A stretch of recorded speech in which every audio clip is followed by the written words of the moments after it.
At Easter dinner, my parents told everyone I wasn't their real daughter. Not as a joke. Not quietly. They said it like it was the truth. The table went silent for a second. Then someone laughed. And, just like that, the whole room followed. Forks paused midair. People looked at me, then at them, not sure if they should react. My sister smirked. "Oh, come on," she said. "Don't act surprised. You always knew you didn't belong." My chest tightened. Because I didn't. Not like this. Not in front of everyone. My mom casually sipped her drink, like nothing just happened. My dad just smiled and said, "We thought it was time she knew." Knew what? That I wasn't theirs? That I didn't belong? Or that everything I believed about my life was a lie? I felt the room closing in. The whispers starting. The judgment building. And for a second, I almost broke. But then I remembered something. The envelope in my bag. The one I had been carrying for weeks, not sure if I should ever open it. My hands slowly moved under the table. I pulled it out, placed it right in front of me, and looked up. "Are you sure you want to do this?" I asked quietly. They laughed again. That was their mistake. Because the moment I opened that envelope, everything they just said was about to destroy them. Looking back, the signs were always there. Not loud, not obvious, just small things that never quite made sense. The way my parents talked about family traits. And somehow I was never part of them. "You don't get that from us," my mom would say. "None of us are like that." At first, it sounded harmless. Just comments.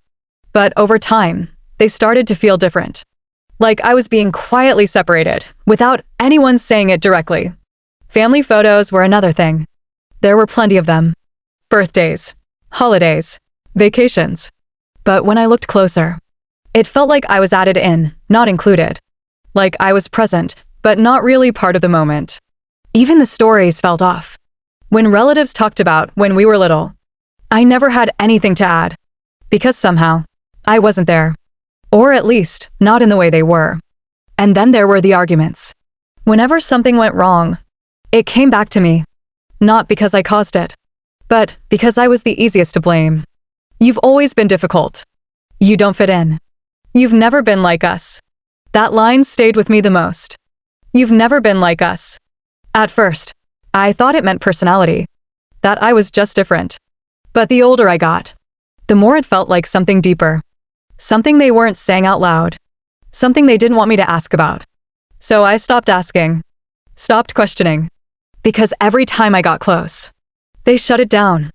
Changed the subject. Dismissed it. Made me feel like I was imagining things. And eventually, I started believing that too. That maybe the problem was me. That maybe I really didn't belong. But deep down, there was always a part of me that knew. This wasn't just a feeling. It was a truth. Waiting to be uncovered. Easter was always a big deal in our family. Not just a holiday. An event. The kind where everything had to look perfect. The table was always set early. Decorations carefully placed. Food arranged like it belonged in a magazine. From the outside, it looked warm. Like the kind of family people envied. But being there felt different. That day, as I walked in, I noticed it immediately.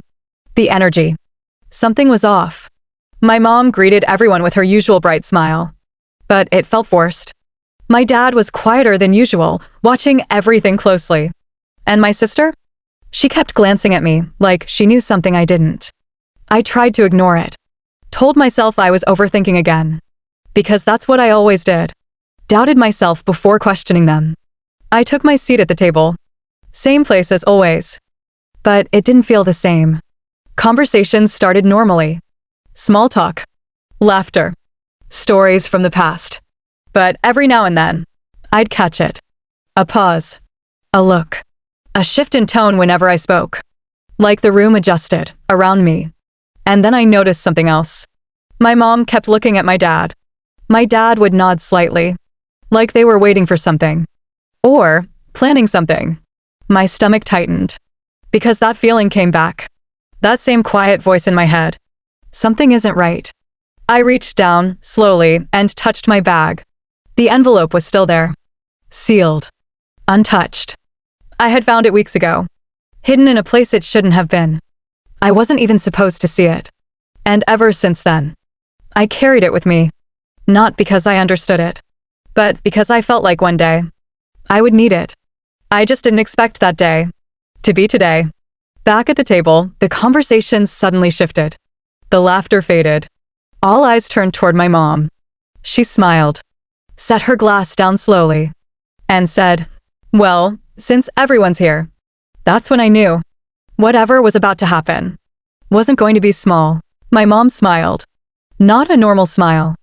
The kind she used when she was about to say something important. "Since everyone's here," she repeated. The room quieted instantly. Forks stopped. Voices faded. All eyes turned toward her. My heart started pounding, because I knew this wasn't just a casual announcement. She looked around the table. Then her eyes landed on me. "And I think it's time," she said softly, "that we stop pretending." A few people laughed nervously, not understanding yet. My chest tightened. "Pretending what?" someone asked. That's when my dad leaned forward. Calm, collected, like this was completely normal. "That she's actually our daughter," he said. Silence. Complete silence. For a second, no one reacted. Like the room itself didn't know how to process it. Then someone chuckled. Another person laughed. And just like that, the tension broke into awkward amusement. My sister smirked. "Oh, come on," she said, looking at me. "You always knew something was off." I couldn't move. Couldn't speak. Because this wasn't a joke. Not the way they were saying it. My mom casually picked up her glass again. "We did our best," she added. "But she was never really ours. Never really ours." Those words echoed in my head, over and over again. People started whispering, looking at me differently, like I had suddenly become a stranger, like I didn't belong at that table anymore. And maybe that's exactly what they wanted. To say it out loud, to make it real, to make everyone else believe it. My dad smiled slightly and added, "It's better she knows now." Knows what? That my whole life was a lie? My hands slowly tightened under the table, because something inside me was breaking. But at the same time, something else was rising, because they thought this moment would destroy me. They thought I would sit there, silent, embarrassed, like always. But this time, they were wrong. For a few seconds, I just sat there, listening to the whispers, the quiet laughter, the judgment in people's eyes. They really believed it. Every word my parents said, they believed it. And that's when something inside me shifted. Not anger, not even sadness. Clarity. Because suddenly, everything made sense. The distance, the comments, the way I was always treated differently. It wasn't in my head. It was real. But what they didn't know was, I wasn't unprepared. Slowly, I reached into my bag. My fingers brushed against the envelope. The same one I had found weeks ago. The one I wasn't supposed to see. The one I didn't fully understand. Until now. My hands were steady as I pulled it out. Placed it gently on the table. The sound alone was enough to shift the room. A few people stopped whispering. My sister frowned. "What is that?" she asked. I didn't answer. I just looked at my parents. Really looked at them. And for the first time, I saw it. Not confidence. Not control. Nervousness. My dad's joy tightened. My mom's smile faded, just slightly. "Open it," I said quietly. They laughed. Of course they did. Like this was nothing. Like I was still the same girl who would stay silent. But I didn't move. "Go ahead," I said again. "Since we're telling the truth now." The room went still. The energy changed. Because this time, they weren't in control of the moment anymore. My mom hesitated. Just for a second. Then slowly, she reached for the envelope. Opened it. Pulled out the papers inside. And as her eyes scanned the first page, everything changed. Her face went pale. My dad leaned over, reading quickly. His expression shifted too. From calm, to shock, to something deeper. Fear. The whispers around the table stopped completely. Because people could see it. Whatever was in that envelope. It wasn't small. It wasn't a joke. It was something real. Something serious. I leaned back slightly, my voice steady for the first time all night. "Go on," I said. "Tell them what it says." Silence. Heavy, unavoidable silence. Because now, the truth wasn't just mine anymore. It was theirs too. And they had no idea how to hide it. No one said a word. My mom was still staring at the paper, frozen. Like if she didn't move, it wouldn't be real. Read it, I said calmly. My voice didn't shake this time, because I already knew what it said. My dad tried to step in. That's not necessary, he said quickly. Too quickly. That was his mistake. Because now, everyone knew something was wrong. Why not? Someone at the table asked. All eyes shifted back to them. Waiting. Watching. My mom finally spoke. Her voice wasn't confident anymore.